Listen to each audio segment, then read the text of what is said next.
오늘 우리에게 주신 하나님의 말씀 신약성경 요한복음 9장 1절부터 7절까지의 말씀입니다. 요한복음 9장 1절부터 7절까지의 말씀, 저와 함께 한 절씩 교독하시겠습니다. 예수께서 길을 가실 때에 날 때부터 맹인된 사람을 보신지라. 제자들이 물어 이르되 랍비여, 이 사람이 맹인으로 난 것이 누구의 죄로 인함이니이까? 자기니이까 그의 부모니이까? 예수께서 대답하시되 이 사람이나 그 부모의 죄로 인한 것이 아니라 그에게서 하나님이 하시는 일을 나타내고자 하심이라. 때가 아직 낮음에 나를 보내신 이의 일을 우리가 하여야 하리라. 밤이 오리니 그때는 아무도 일할 수 없느니라. 내가 세상에 있는 동안에는 세상의 빛이로라. 이 말씀을 하시고 땅에 침을 뱉어 진흙을 이겨 그의 눈에 바르시고, 함께 읽습니다. 이르시되 실로암 못에 가서 씻으라 하시니, 실로암은 번역하면 보냄을 받았다는 뜻이라. 이에 가서 씻고 밝은 눈으로 왔더라. 아멘. 누구의 죄 때문도 아니다 라는 제목으로 하나님의 말씀 선포하겠습니다. 최근에 이제 인기리에 종영한 이상한 변호사 우영우, 이 인기가 아직도 뜨겁습니다. 이 신문 사회면에 보면 이에 관련된 기사가 아직까지도 계속 언급되고 있습니다. 이 드라마가 참 특별한 이유 중 하나는 이 드라마로 인해서 우리나라에서 이 자폐성 장애를 앓고 있는 사람에 대한 인식을 약간은 변화시키는데 큰 기여를 했다는 점에 있습니다.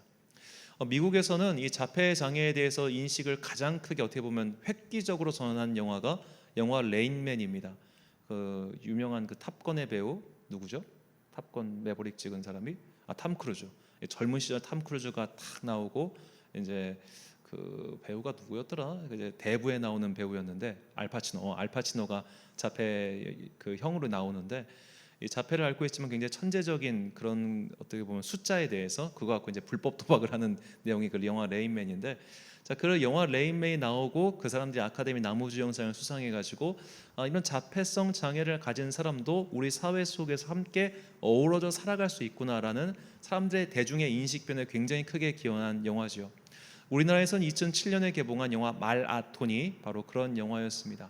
그리고 이번에 이제 이런 우영우라는 굉장히 사회적 신드롬을 통해서 이런 자폐성 장애, 특히 이제 발달 장애, 여러 정신 장애, 이런 장애를 앓고 있는 사람에 대한 인식을 개선하는데 좀 기여하지 않았나, 그런 평가를 받고 있습니다. 하지만 이 드라마 작가도 분명히 현실을 알고 있잖아요. 이런 우영우와 같은 자폐 장애를 앓고 있는 사람, 즉 그래도 사회 속에서 의사소통이 되며 나름 굉장히 천재성을 발휘할 수 있는 그런 사람은 전 세계에 정말 몇 안 되는 케이스라는 거예요. 대부분의 사람들은 자폐성 장애를 앓고 있는 사람은 사회생활을 하기 굉장히 힘들어하고 무엇보다 의사소통도 어렵다는 것을 그 재판의 한 케이스를 통해서 분명히 이제 보여주고 있습니다. 그러니까 현실은 여전히 냉엄하다라는 거죠. 자, 2014년에 이런 발달장애, 특히 이제 정신장애이기 때문에 한 사건이 일어났습니다. 부산 사하구에 있는 한 사회복지센터에 이 엄마가, 이 아들 둘을 키운 엄마인데 그 5살짜리 형이 이제 좀 장애가 있어가지고 이 아이를 데리고 사회복지센터에 갔는데 21개월 된 아들도 함께 데려갔어요. 그 아들 둘을 데리고 갔는데 그 사회센터 안에 19세, 그러니까 성인이 된 1급 발달장애, 어떻게 보면 성인이 있었습니다. 1급 발달장애 성인이 이 21개월 된 동생을 데리고 9층에 올라가서 밀어버렸어요. 그래서 이제 그 아이가 추락해서 사망했는데, 자, 그러면 이제 이 건에 대해서 그러면 이 1급 발달 장애 그 성인이 법적 처벌을 받았느냐? 심신미약으로 처벌을 받지 않았습니다. 이 사람은 정말 굉장히 심한 자폐 등급 1등급의 굉장히 심한 등급의 사람이었기 때문이죠. 그러니까 우리가 드라마에 나오는 뭐 우영우라든지 아까 말씀드린 그 마라톤의 주인공 같은 경우는 2급에서 3급입니다. 2급에서 3급은 그래도 의사소통이 가능하고 주변의 도움을 받으면 사회생활이 가능한 정도지만 1급 지체장애자들은 그냥 시설에서 거의 그냥 격리돼야 할 정도로 굉장히 심한 장애를 앓고 있는 사람들이죠.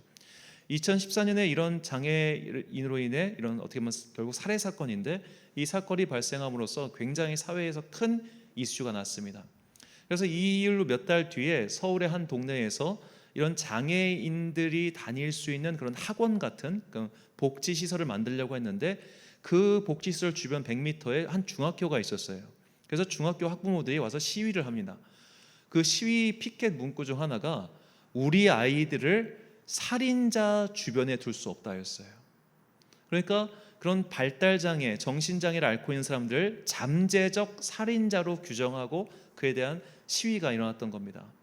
자, 그만큼 아직도 우리 사회에는 이런 발달장애인, 그런 장애에 대한 인식이 굉장히 낮고, 이것은 사실 비단 우리뿐만의 문제는 아닌 것 같습니다. 아무리 드라마에서 아름답게 만들어 놔도 우리가 현실에서 만나는 그런 장애인, 특히 이런 자폐장애뿐만 아니라 다운 증후군부터 시작해서 여러 가지 뇌병변 장애, 이런 걸 앓고 있는 사람들과 함께 하는 것이 얼마나 어려운지를 우리는 다들 사실 알고 있지요.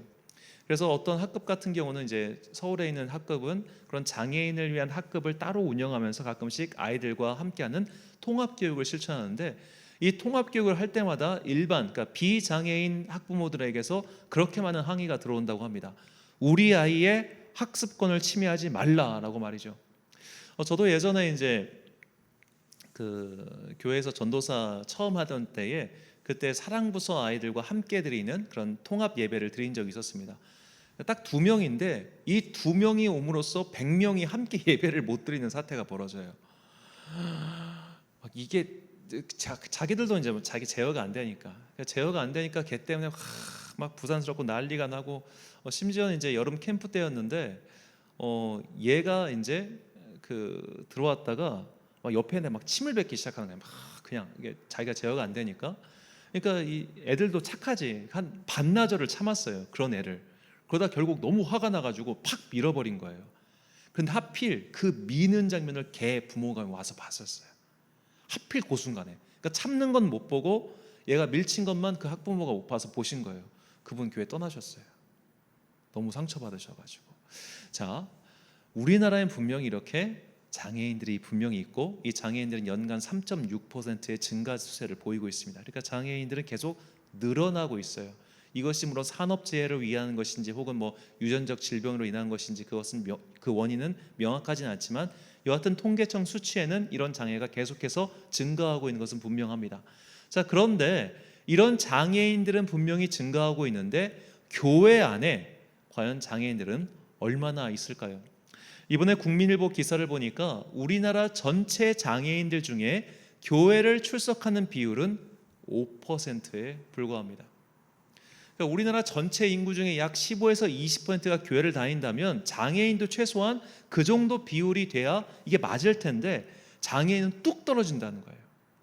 신체장애든 정신장애든 장애인이 교회를 다니는 비율은 5%에 불과하다. 이 기사를 보고 나서 이런 생각이 들었습니다. 왜 5%일까? 왜 이것밖에 되지 않을까? 자, 이 질문에 대한 답이 바로 오늘 본문 속에 있다고 저는 생각합니다. 본문 2절에서 예수님의 제자들이 그 맹인, 태어날 때부터 맹인인 이 선천성 시각 장애인에게 대하여 예수님께 이렇게 질문합니다. 본문 2절 말씀입니다. 제자들이 물어 이르되 랍비여, 이 사람이 맹인으로 난 것이 누구의 죄로 인함이니까? 자기니까? 그의 부모니까? 자, 이 질문은 두 가지 측면에서 굉장히 무례한 질문입니다. 첫 번째로 이 질문이 행한 곳은 지금 그 선천성 시각 장애인 앞에서 하고 있습니다. 그의 앞에서 묻는 거예요. 쟤는 왜 저렇게 됐어요? 본인의 죄 때문입니까? 아니면 부모의 죄 때문입니까? 자, 오늘날 이런 얘기를 하면 완전히 이것은 모욕죄에 해당되겠죠. 굉장히 큰 무례를 저지릅니다. 그리고 두 번째가 더 큽니다.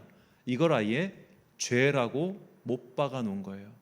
장애는 죄의 결과다. 이것이 이미 이 질문 안에 포함되어 있는 그들의 생각이었습니다. 장애는 죄의 결과다. 그렇다면 왜 유대인들, 이 제자들이 못돼 먹은 사람들이라 이런 생각을 한 건 아닐 거 아니에요. 그렇다면 왜 유대인들은 장애를 죄의 결과라고 그렇게 생각했을까요? 그들에게 이런 사고를 하게끔 만들어준 한 계기가 되는 성경 구절이 또 있습니다. 신명기 23장 1절 말씀, 고환이 상한 자나 음경이 잘린 자는 여호와의 총회에 들어오지 못하리라. 아멘.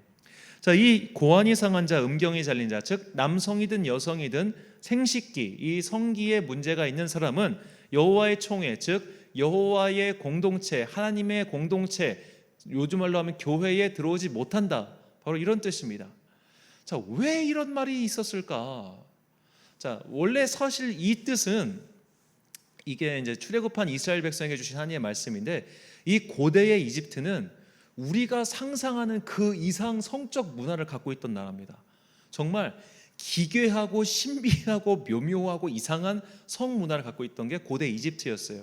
그런 고대 이집트에서 이들이 400년 동안 있었습니다. 그냥 이집트 사람입니다. 그러면 400년 동안 거기 머물면서 같이 있었으면 이집트 사람이에요. 그런 이집트의 문화에 완전히 동조해버린 그들에게 이런 성적인 문화를 잘라내기 위해서, 그러니까 과거와의 단절을 하기 위해서 이 말씀을 주신 것이지, 단순히 신체적 장애가 있는 사람은 못 들어와 이런 의미가 아니었습니다. 그런데 세월이 흐르면서 이 의미가 변질된 거예요. 사람들은 단순히 이것을 생식기에 문제가 있는 사람은 여호와의 총회에 못 들어와, 이게 아니라 장애가 있는 사람은 여호와의 총회에 들어올 수 없어라고 확대 해석하기 시작한 겁니다. 선천성 질병을 가진 사람, 선천성 장애를 가진 사람, 이런 사람들은 모두 죄의 결과로 그것이 생긴 것이냐, 그렇게 취급하기에 이르렀죠. 신체의 장애, 딱 눈에 보이는 신체 장애가 있는 사람은 본인이든 부모이든 누군가의 죄 때문에 그렇게 된 것이고, 그리고 정신적 장애를 앓고 있는 사람은 귀신 들렸다, 그렇게 말하기 시작했습니다. 자, 우리가 그래서 예수님의 사역을 볼 때 예수님께서 병에 걸린 자, 그러니까 즉 신체적 장애가 있는 사람을 치유해 주시고, 귀신 들린 자, 정신적 장애가 있는 사람을 치유해 주신 이 모든 사건은 결국 하나님의 이전 종합적인 치유 사건, 회복 사건을 보여주는 것이죠.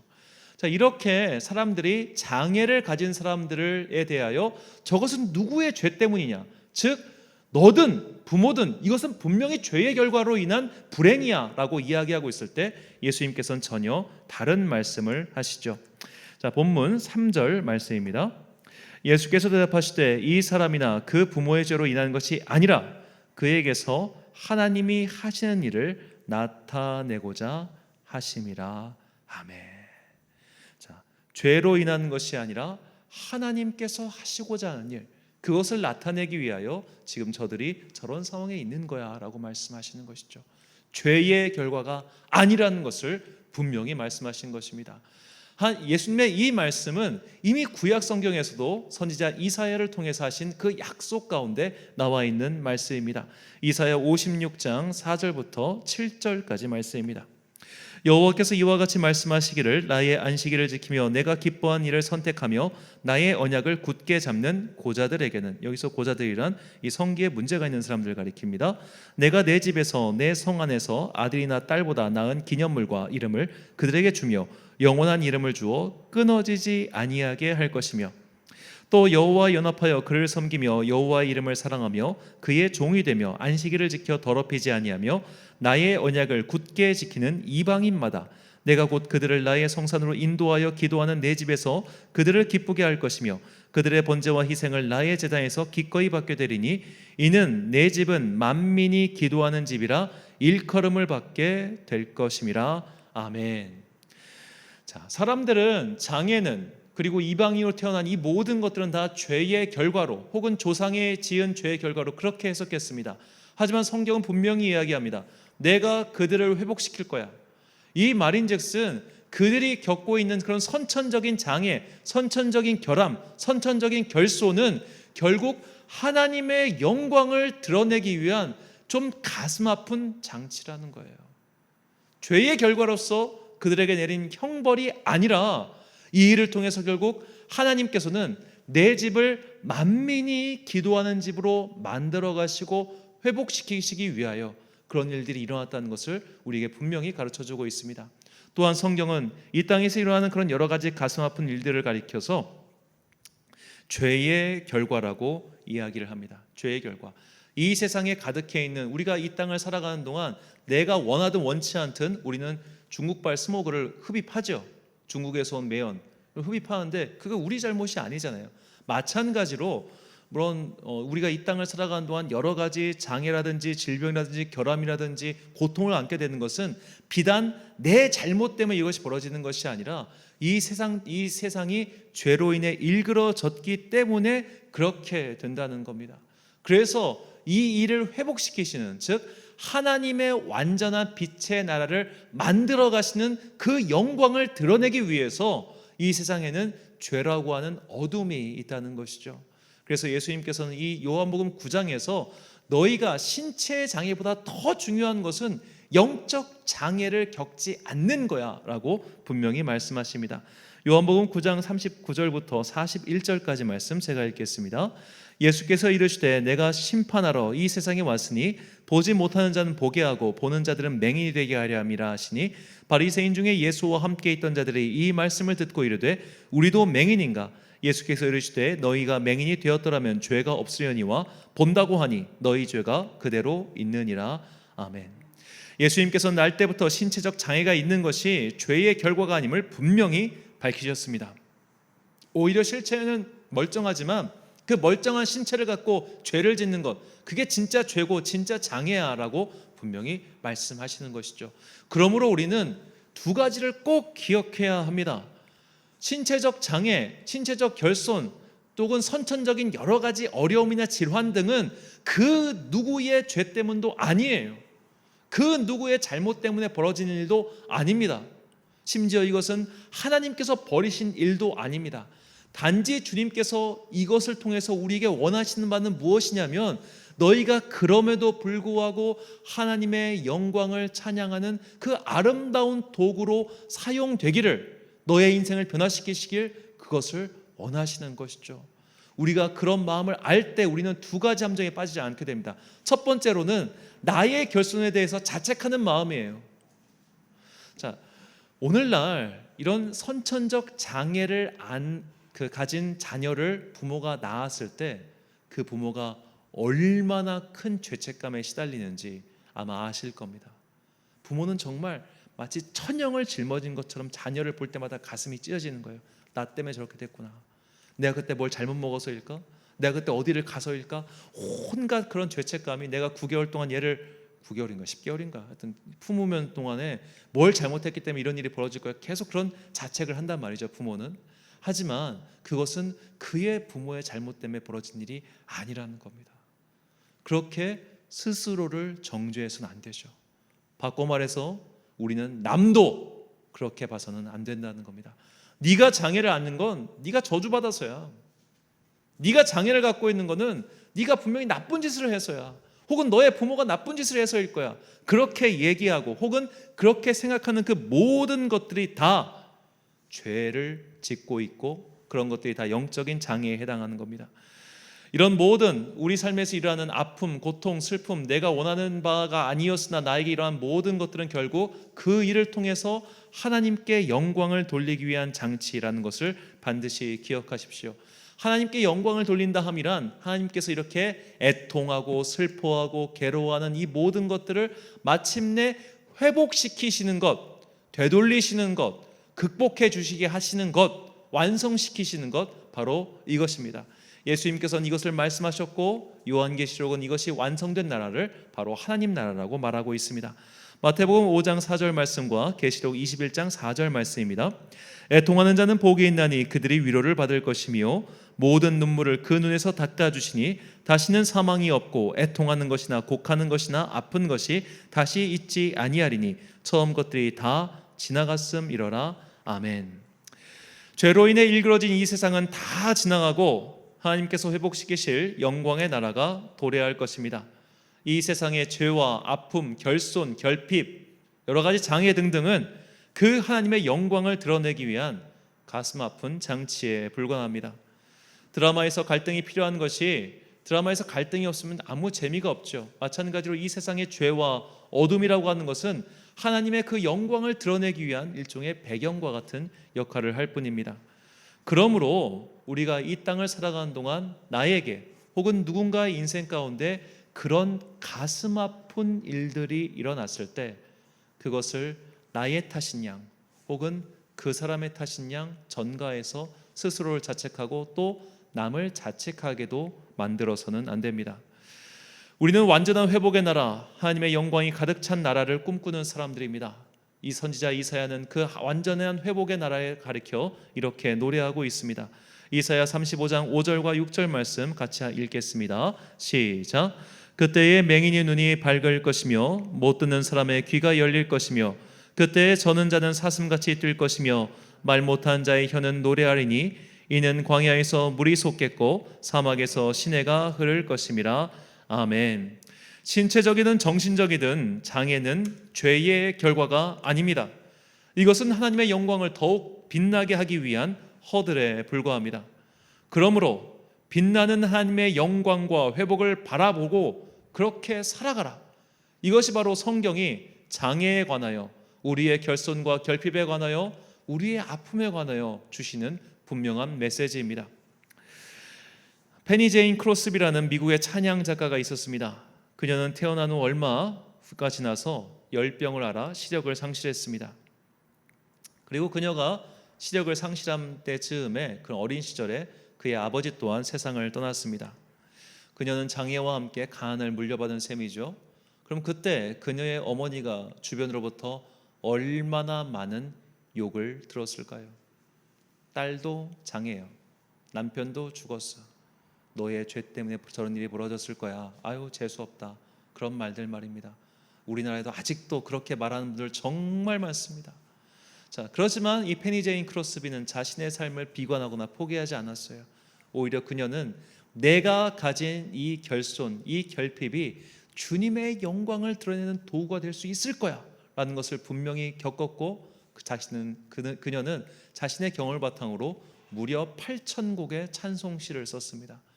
우리말 찬송가에도 그녀의 찬송가가 23편 수록되어 있고, 오늘 우리가 부르는 모든 찬송가는 다 그녀가 작사한 곡들입니다. 그녀는 자신의 삶과 그리고 이 찬양에 대해서 다음과 같이 간증했습니다. 하나님은 나의 육신의 눈을 멀게 하신 대신에 나의 영의 눈을 열어주셨다.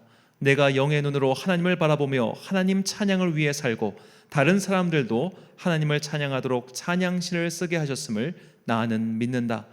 만약 내가 육신의 눈을 떠서 세상 것으로 장애를 받았더라면 내 어찌 그토록 많은 찬송시를 쓸 수 있었으랴. 인생이 그달지 길지 않기에 복음을 듣지 못한 사람들에게 복음을 노래하게 하련다. 자, 그녀는 미국에서 찬송시의 여왕이라 불립니다. 그 정도로 그녀는 평생 동안 수많은 복음성가의 작사를 썼고, 그로 인해 수많은 사람들을 주님께로 인도하는 영광의 도구가 되었습니다. 주님께서 오늘의 말씀과 이 크로스비 여사의 삶을 통해 우리에게 분명히 말씀하십니다. 너희 인생에 생긴 장애물은 결코 너희를 넘어지기 위하게 한 것도 아니며, 너희를 저주하기 때문에 내린 것도 아니며, 심판하기 때문에 내린 것도 결코 아니다. 그런 것들은 모두 너희를 통해 이 주님의 영광, 즉 하나님 나라의 회복의 역사를 보여주기 위한 가슴 아픈 장치다. 그러니 나의 아들아, 나의 딸아, 너희 인생에 생기는 그 고통과 아픔과 결핍 때문에 실망하거나 넘어지거나 좌절하지 말 것이며, 또한 그런 시선으로 다른 사람을 보지도 말아라. 이것이 오늘 말씀을 통해서 우리에게 주시는 하나님의 메시지입니다.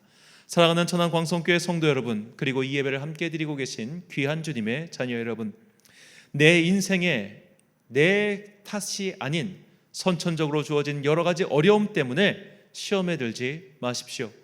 무엇보다도 다른 이들을 시험에 들게 하지도 마십시오. 선천적으로 여러 가지 어려움을 갖고 태어난 것은 그들의 죄 때문이 아니라 하나님의 영광을 더욱 드러내기 위한 도구입니다. 무엇보다 아무런 질병이나 문제가 없다 하더라도 그것을 가지고 더욱 죄짓기에 바쁘다면 그런 정상은 오히려 비정상으로 가는 첩경에 불과합니다. 우리는 너희 손이 죄를 짓는다면 차라리 잘라버려라, 너희 눈이 죄를 짓는다면 차라리 뽑아버려라고 하신 그 예수님의 말씀을 가볍게 들어서는 안 됩니다. 우리의 부족함과 아픔과 고통도 모두 하나님의 영광을 드러내기 위한 선한 도구가 될 수 있습니다. 우리가 죄인으로 태어났다는 것은 하나님의 선함과 구원의 역사를 드러내기 위한 장치가 될 수 있다는 것을 결코 잊지 마십시오. 그러므로 자신의 인생을 원망하지도 말고 다른 이의 인생을 함부로 판단하지도 마십시오. 우리의 모든 인생은 하나님의 영광을 드러내기 위한 도구임을 분명히 기억하시고 그것을 위해 살아가는 천국의 자녀들이 되시길 주님의 이름으로 축원합니다. 기도하겠습니다. 사랑과 내가 풍성하신 아버지 하나님, 우리 삶에는 내가 버리지 않은 일들로 인해 벌어지는 일들이 참으로 많이 있습니다. 내가 태어날 때부터 가지고 있는 결손도 있으며 내가 원하지 않았지만 바란 적도 한 번 없지만 갑자기 다가오는 여러 가지 사건과 사고들도 있습니다. 우리는 그런 것들을 만날 때마다 내가 무슨 죄를 지었길래 이런 일이 생기는가? 내가 무슨 죄를 지었길래, 내가 엄청난 무슨 죄를 지었길래 도대체 왜 나에게 이런 일이 벌어지는가? 하나님을 원망하고 스스로의 운명을 원망할 때도 참으로 많았습니다. 그러나 주님, 이 모든 것들은 잘못된 생각에 불과하며 우리가 삶에서 겪을 수 있고 만날 수 있고, 그리고 지금도 내 안에 있는 그런 여러 가지 어려움과 고통과 아픔 등등은 모두 다 주님의 영광을 드러내기 위한 선한 도구가 될 수 있음을 깨닫게 해주시니 감사합니다. 이제 내 삶을 조금 더 긍정하겠습니다. 내 삶을 조금 더 받아들이겠습니다. 그래야 내 삶을 통하여 주님의 영광을 드러내는 천국의 도구로 삼기를 소망하오니, 주여 우리 가운데 성령을 보내주셔서 우리의 인생을 변화시켜 주옵소서. 그렇게 이 땅을 살아가는 동안 아름다운 하나님 나라의 이 영광을 드러내는 그런 선한 도구가 되어 이 땅에 주님의 사랑 널리 전하는 당신의 복음의 나팔수 되기를 간절히 소망하오며, 이 모든 말씀 우리를 회복시키시고 하나님 나라의 자녀로 삼아 주시기 위해 이 땅에 오신 예수 그리스도의 이름으로 기도드립니다. 아멘.